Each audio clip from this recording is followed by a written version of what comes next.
Hello বন্ধুরা, তো সবাইকে জানাই শুভ চতুর্থীর শুভেচ্ছা এবং অভিনন্দন। তো আমরাও বেরিয়ে পড়লাম আজকে ঠাকুর দেখতে। তো আমিও ভাবলাম তোমাদের সাথে শেয়ার করি।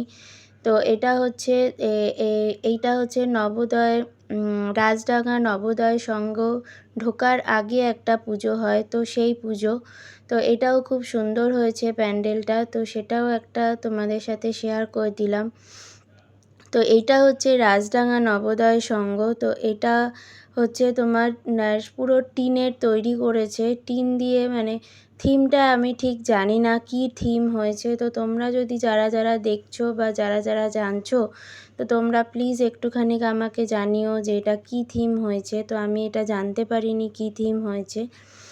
তো যারা যারা কলকাতায় থাকো না, যারা কলকাতার দিকে আসা সম্ভব হয় না, তো তোমাদের সাথে আমি এজন্য শেয়ার করে নিলাম। তোমরাও আমার ব্লগের মাধ্যমে তোমরাও ঠাকুর দেখে নাও। তো এটা খুবই ভালো হয়েছে ঠাকুরটাও যেমন সুন্দর হয়েছে, তেমনি প্যান্ডেলটাও ভালো লেগেছে আমার। তো তোমাদেরও ভালো লাগলে নিশ্চয়ই বলো, কমেন্ট করো কেমন লাগলো। দেখো ঠাকুরটা কি সুন্দর হয়েছে, খুবই সুন্দর ঠাকুর হয়েছে। তো এটা দেখে আমরা বেরিয়ে পড়লাম যে বোসপুকুর শীতলা মন্দির। তো বোসপুকুর শীতলা মন্দির এটা হচ্ছে তোমার, আমরা যে মাটির ভাঁড়ে টাকা জমাতাম না ছোটোবেলায়, তো এখনও জমাই আমরা। তো সেই মাটির ভাঁড় দিয়ে হয়েছে, দেখছো তো যে কিছু কিছু মানে পয়সাও রেখেছে ওর মধ্যে, সব কয়েন দিয়ে রেখেছে। তো এইখানে এইভাবেই এইটার থিম হচ্ছে এটাই। এবার সবাই হয়তো বলছে যে এটা হয়তো লক্ষ্মী ভাণ্ডার হয়তো হয়েছে, কিন্তু জানি না এটা কি হয়েছে। এটারও না থিম আমি খুব একটা ভালো করে জানি না কি থিম হয়েছে।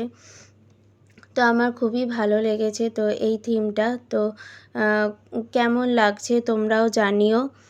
আর এটা হচ্ছে প্যান্ডেলটা, আসলে এটার ঠাকুরটা ভেতরে আছে। তো আমাদেরকে এখনও মানে সবে তো আজকে চতুর্থী, সেইভাবে এখনও ঢুকতে দেয়নি। তো ওই জন্য ঠাকুরের ফটো নিতে পারিনি, তোমাদের সাথে শেয়ার করতে পারিনি ঠাকুরটাকে।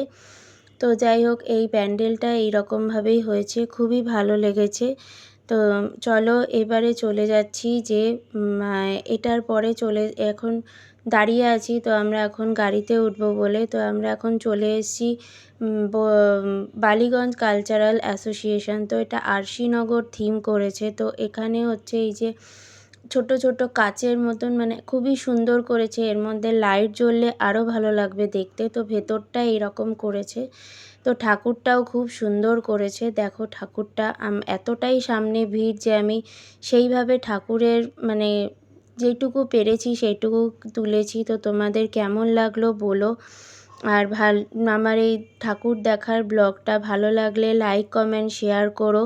সবাই ভালো থেকো, ভালো করে পুজো কাটিও।